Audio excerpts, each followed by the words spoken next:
You admit that this is your cell phone? Let's not do that. It's wrong. Let's not do that. Teta, iqiniso. This is your cell phone? Yes. Okay. You are going to be charged for your cell phone and you are going to be disciplined for that. Amagosa ezoluleko afumene izinto ezahlukeneyo ezingekho mthethweni eziquka i-cellphone ngethuba besenza uqoqo kwiziko loluleko lase-St Albans eGqeberha. Kuba nje abantu abalishumi nekurhaneleka ukuba ngoozamazama kuqoqo lwamapolisa lokusiphula neengcambu ukombiwa kwemigodi ngokungekho semthethweni eMpumalanga. If this story is juicy to an extent that Madlanga wants that juice, I'm well prepared to go. Why would I be scared to go to Madlanga? Inkokheli ye-EFF umnumzana Julius Malema uthi akoyiki ukuvela phambi kwekomishoni kaMadlanga njengoko kungekho nto ayifihlayo.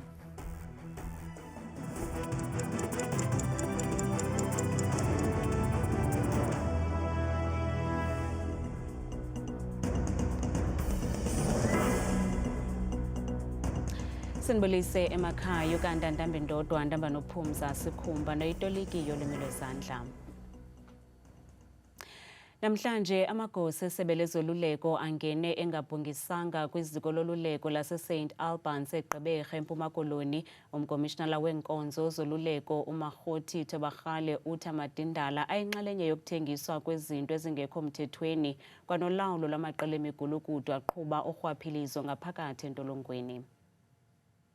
Umkomishinala weenkonzo zoluleko uMarhoti Thobakgale udize okokuba bathe gqolo ukufumana izikhalazo kuluntu nakumaziko ezoluleko zokuba kukho amalungu elisebe nadlala indima enkulu kwimikhwa eqhuba kwintolongo yase-St Albans nefana nokungenisa izinto ezithengiswa ngokungekho mthethweni.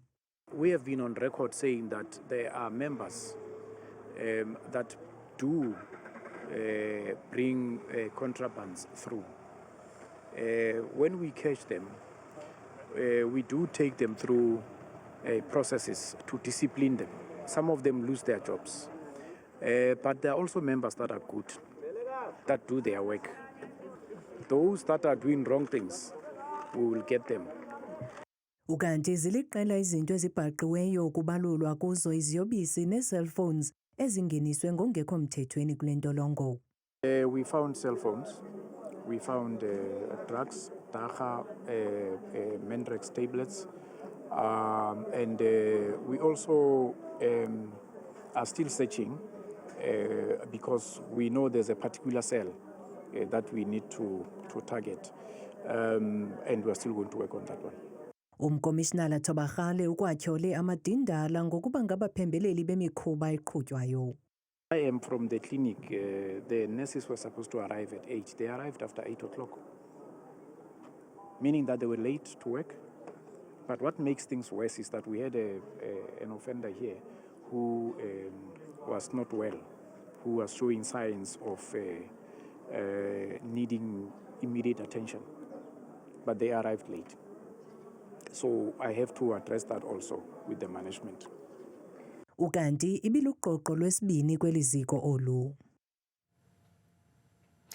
Kungoku nje masiqhagamshelane nentatheli yethu uSitheliswa Bheja nose-Omonde kumazantsi eRhawuti. Sileli jelo lendaba siyaqonda ukuba kututyulwe kwabhubha abantu ababini kudubulwano ngelixa abanye ababini baye banqwelerheka. Kungoku nje amapolisa kwindawo yeqhwayelo. Sitheliswa khawusixelele ukuba yintoni ekhokelele kolu dubulwano, athini amapolisa? Mandinibulise Lisa nababukeli ekhaya ukanti kwangoku iinkcukacha azikacaci okwangoku njengoba amapolisa esenza uphando kwaye nezobuntloli zilapha, kodwa njengoba ubona ecaleni kwam okanye apha emva kwam kubekho uqoqodiso olwenzekileyo Elisa, njengobona pha laa moto yohlobo lweToyota eyeke yaleqwa yenye ke ivan, manditsho kanjalo, imoto yohlobo lwevan kwelinye indawo yeqhwayelo apha eXavier eOmonde. Kodwa ke umntu ozasicacisela kabanzi sisithethi samapolisa ephondweni uDimakatso Nebuhulu ke uzawuthi asicacisele ke ngolwimi lwesiNgisi. Dimakatso, thank you so much for talking to us. Can you just briefly tell us what actually happened? Thank you very much.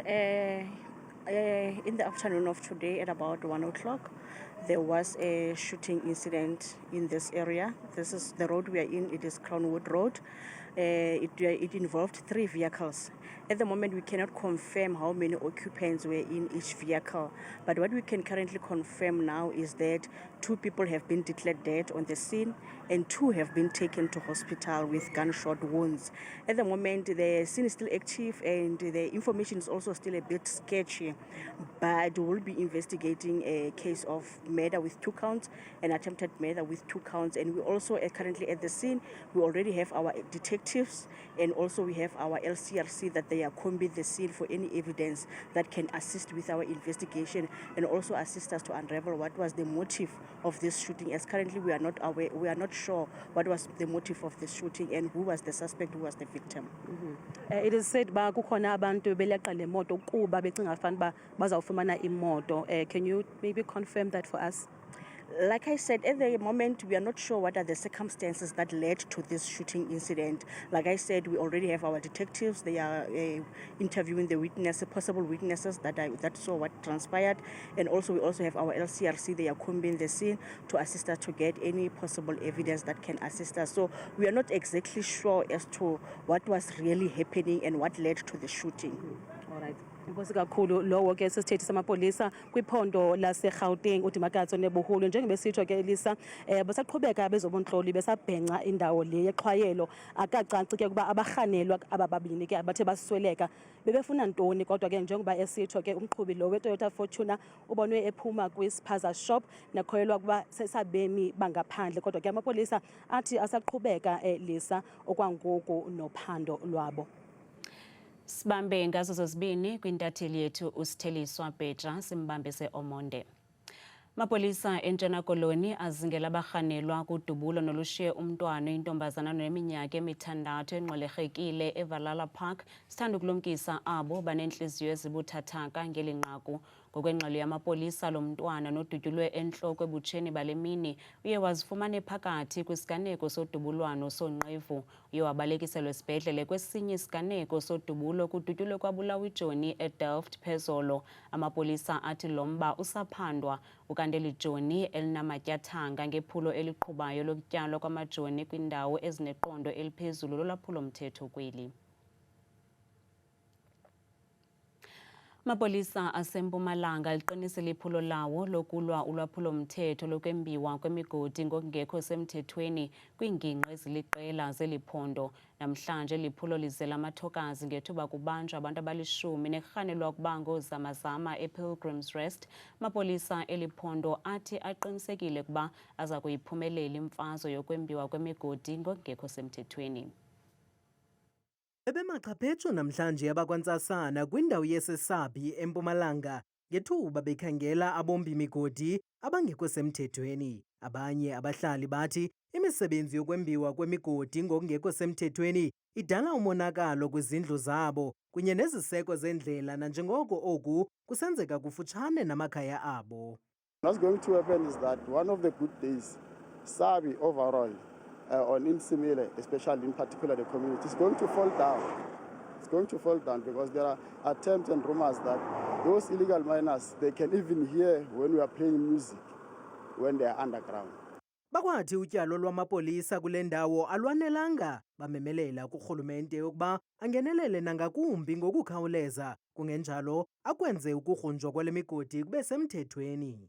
So iyasiaffecta kakhulu simphakathi waseSimile lenza illegal mining. Sifisa ukuthi ngathi government angaqhubeka njalo abadeploya even nawo emasotsha abuye la kulenza waseSimile because Sabi i-reach kakhulu and then kuye kwambe letinyathelo ukuthi ekugcineni ngathi kungeneka ukuthi government angafaka lawo maplan ukuthi as ma-local nawo kube nalama-license ukuthi ngathi lento ingayendwa ngakusemthethweni kuze ukuthi khona ukukontroleka ngendlela bekahle.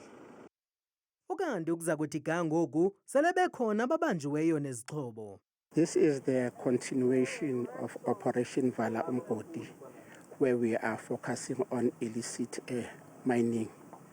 For the past 2 months, we've been here at Hlanzeni district, and we've arrested more than 800 people for the past 2 months. And I must say that now this operation is yielding good results. Amapolisa eliphondo laseMpumalanga afunge amuncintupa ngelithi aza kuwusiphula nengcambu lomkhwa wokwembiwa kwemigodi ngokungekho semthethweni kwingingqi zeliphondo. Inkokheli ye-EFF uMnumzana Julius Malema wothulela umnqwazi iqela lakhe ngemigudu yalo kulandela isibhengezo senkundla yomgaqo-siseko sakutshanje sokuba iza kusikhupha ingaphelanga lenyanga isigwebo ngokuphathelene nebholo lefama kamongameli Cyril Ramaphosa iPhalaphala. LokaMalema ukwagxeke kabukhali imibutho yasekuhlaleni eyityhola ngokubethisa ngoyaba umba wePhalaphala. Mnumzana Malema ukuvakalise oku kwinkomfa namajelo endaba nalapho ebephawula ngemiba eliqela esematheni kweli. Inkokheli ye-EFF uMnumzana Julius Malema ukhwele ezehlela kwimibutho yasekuhlaleni nakwi-foundations zamagqala omzabalazo ezifana neHelen Suzman Foundation, iNelson Mandela Foundation neThabo Mbeki Foundation ezityhola ngokusonga izandla ngokuwiswa kwesigwebo ngomba webholo lasePhalaphala. Wothulela umnqwazi iqela lakhe i-EFF ngokulwa de kube sekugqibeleni lisilwela ukuba inkundla yomgaqo-siseko ide isiwise esi sigwebo. This matter was heard in the Constitutional Court of South Africa in 2024, and by all reasonable standards, judgment should have been delivered within a matter of 3 months by their own standards. Instead, South Africans have been left waiting for 495 days without adequate explanation. This delay has created the impression that justice is being deferred because the matter concerns a sitting head of state. LokaMalema ukwamkele ukubanjwa kwamagosa phezulu esipoliseni nathe akhankanywa kwizenzo ezigwenxa kwikomishoni kaJudge Madlanga. These arrests are a necessary step towards restoring integrity within law enforcement and ensuring that those entrusted with upholding the law are not themselves above it. However, arrests alone are not enough. There must be successful prosecution, dismissals, and a coupled overhaul of the institutional culture that has allowed such rot to persist. Umnumzana Malema uthi akazange abe nobudlelwane obugwenxa nalowo wayengusomashishini kwicandelo leteksi ongasekhoyo uMnumzana Msibi. LokaMalema uthi azinasihlahla izityholo zakutshanje zokuba wanika uMsibi imali engange-80,000 rand kwakunye newhisky kanokutsho, kwaye uthi akanadyudyu nokuba angabizwa kwikomishoni kaJudge Madlanga ngokuphathelene noku. If this story is juicy to an extent that Madlanga wants that juice, I'm well prepared to go. Why would I be scared to go to Madlanga? I'm not scared of anything. So why would I be? Why would the question even be, will you go to Madlanga if they call me? They call me for what? For discussing politics with Msibi.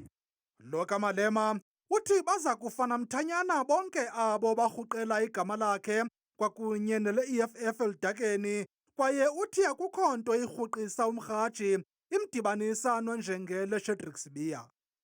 I've not done any business with Sibiya. And when Sibiya went to the police, I called him. I said, there's 2 cases of A.B. Dikhali. They kidnapped the wife and the child, and it's been dragging, and the family is concerned. No one is doing anything.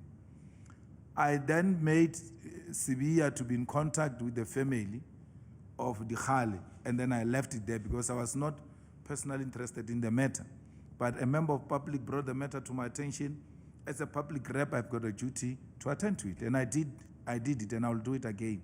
Umnumzana Malema uthi uza kubhena ukuba liyamlahla ityala ajongene nalo lokudubula esidlangalaleni kumsitho we-EFF owawubanjelwe eMdantsane kuGompo ngo-2018 nanjengoko esamile kwelokuba yayingumpu wetoyi awadubula ngawo. Oku kuza nanjengoko kulindeleke ukuba kuwiswe isigwebo ngakweli tyala kwiveki ezayo. Umbutho iDignity SA ubhenele kwinkundla ephakamileyo ePitoli ngenjongo zokwenza kube semthethweni kweli umntu ogula kakhulu afumane uncedo lwezempilo ekubeni athabathe ubomi bakhe. Lo mbutho uthi kungavunyelwa kokuba ubani athabathe ubomi bakhe encedwa ngabezempilo kukunyashwa kwelungelo lokuzikhethela, kwaye lo mbutho funa le nkundla ichaze okungavunyelwa kumntu ukuba athabathe ubomi bakhe encediswa ngabezempilo njengokungekho kumgaqo-siseko weli. Umbutho ongajonganga nzuzo iDignity SA ube nenhlanganiso nonondaba apho ucacise khona ngesicelo sifake enkundleni ephakamileyo malunga lokuncedisa abantu abanempilo enkenenkene ukuba bacuthe ubomi babo ngenxa yezizathu ezithile ezibangela okokuba bazibone bengenako ukuphila. It's causing the death of a person by medical means, and it's important to see this as medical. It's a medical process. It means that one supplies the means, the necessary means. It could be an injection, it could be a drug that leads to death. But somebody has to administer it. So the one element is supplying, the other one is administering. Administering can be self-administered, where the final step is the patient themselves, or it can be doctor administered. For doctor, understand any medical professional who is duly authorized to do that if it becomes legal.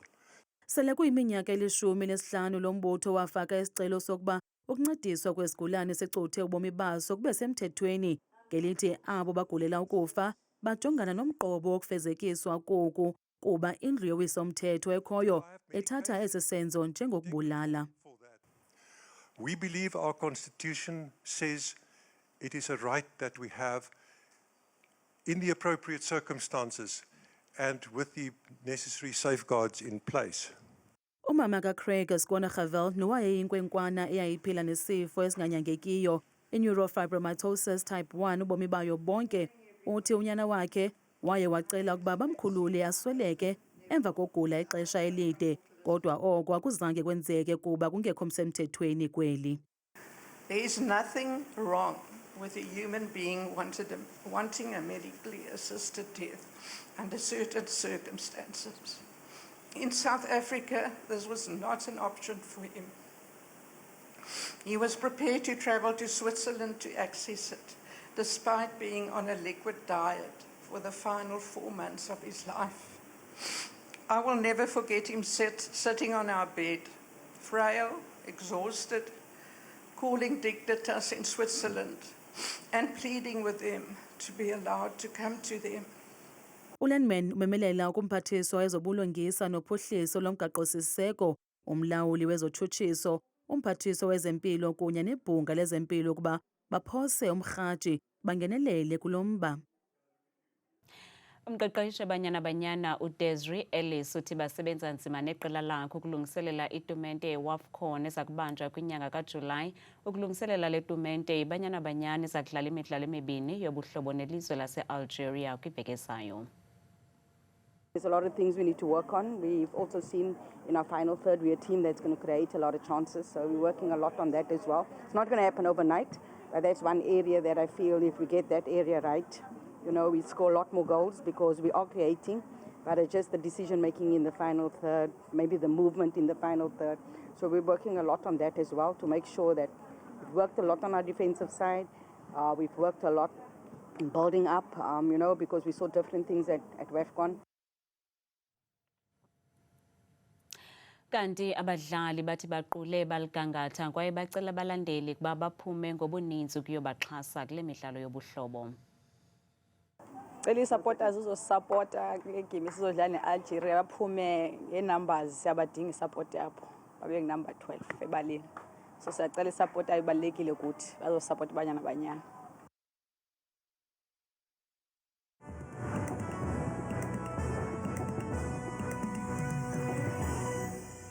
Ngazibini ke kuwe mamqwathi noma mzango ezindabeni ndiyakubulisa mbukeli wami ekhaya ndikwamkeleke kwidesika yemozulu mna ke bethuna ngegama ndikuthabile ke ndeyinzwakazi yabathembu ngokubanzi masijongeni ke bethuna yenjenje kaloku imozulu mbukeli ekhaya siyasiphawule kaloku ngawo ke umfanekiso wokuqala ogangatha ngokubanzi kwiziganeko zethu kaloku zemvula imimoya nje phantse wonke umzantsi Afrika nawo apha ekhaya uyaphola kaloku kumyolana nokakhulu kumntla-mpuma womzantsi Afrika mpela futhi kulapho lapha kumazantsi kompumalanga futhi napha kwindawo ezininzi selaphondo lase-Free State kovelcom umzekelo phaa embindini olaphondo akhona amafu phaa ekuseni kwakhona nomoya futhi nenkwankca ngamaqondo wabo okutshisa phantsi ka-14 degrees bethuna ekhaya masijongeni kwakhona ngokubanzi ke loo maqondo wethu aphantsi naphezulu ke sivule ngephondo lokuqala eliphaya lona ephondweni ke lasempuma khona ngamandla mbukelo mapha ekhaya futhi phaa ko-alvani futhi kumantla nentshona nje yalo lonke elaphondo phaa ko-Burgersdorp kwasekuseni futhi ekomane butelisiko ngathi kubande futhi kuyafefa nje yonke emva kwemini yabo yangomsukanti zebenje nje futhi kolaphondo laphaya e-Free State nelekumbindi ke apha kuMzantsi Afrika mpela ke futhi kumantla walo lonke futhi laphondo napha kumpuma ko-Frankfurt ekuseni futhi qaba ngamafu mpela bevuka ngamaqondo wabo okutshisa ke aphantsi efikela kaloku ku-12 degrees kanti ke benje nje futhi mbukeli wam ephondweni laphaya entshona koloni mpela mzontsulu futhi ke kumantla nempuma yelaphondo ndawo ezininzi ezifana phaya ko-Beaufort West umzekelo wasekuseni futhi khona inkwankca engephi nokuxhaba kakhulu kwenduthu nje yonke intsasa yangomso kanti ke benje nje futhi kwelaphondo laphaya Northern Cape mpela ke kumantla futhi nentshona laphondo phaya ko-Uppington kwasekuseni futhi nazo zonke nje ezoziphaluka yiloo ngqele nje engephi xa bevuka ngomsekuseni ngenxa ka-18 degrees kanti ke baphila kanje mbukeli ephondweni laphaya Northwest mpela ke kumazantsi futhi nentshona laphondo phaya ko-Vryburg kwasekuseni futhi loo nkwankca engephi napha ko-Taung kuyiziphaluka phaa kuyabanda ekuseni futhi ngenxa ka-15 degrees xa bevuka ngomso kanti nantsi kwakhona bethuna kaloku imozulu futhi kwiphondo laseGauteng mpela ke kumantla welaphondo phaya ko-Pretoria kwasekuseni futhi kucweke kumiyoli nje yonke lantsasa ngomso ngamaqondo wabo okutshisa aphantsi angango-14 degrees mbukele ekhaya nyuka nam ngokubanzi sijongeni bethuna kwelaphondo laphaya eLimpopo mpela ke kumazantsi futhi nentshona kaloku lo lonke nje elaphondo kucwengile yonke intsasa phaya koThabazimbi ekuseni futhi ngu-14 degrees kanti ke baphila kanje ephondweni laphaya empumalanga mpela ke futhi kumantla nentshona kwelaphondo phaya wena buphila phaa ko-Middleburg umzekelo kwasekuseni futhi yinkwankca nomoya obhudla ngokuqatha naphaya emalahleni kwasekuseni futhi ngamaqondo aphantsi ka-12 degrees vume ekhaya ndivale kaloku ndiyisonge futhi imozulu phaya ke kumantla futhi KwaZulu Natal kophongola kwasekuseni naphaya eNewcastle kungabanda futhi kududume yonke la ntsasa ngenxa yakhe kaloku la 14 degrees mna ndikuthanda kangaka xeshele miyoli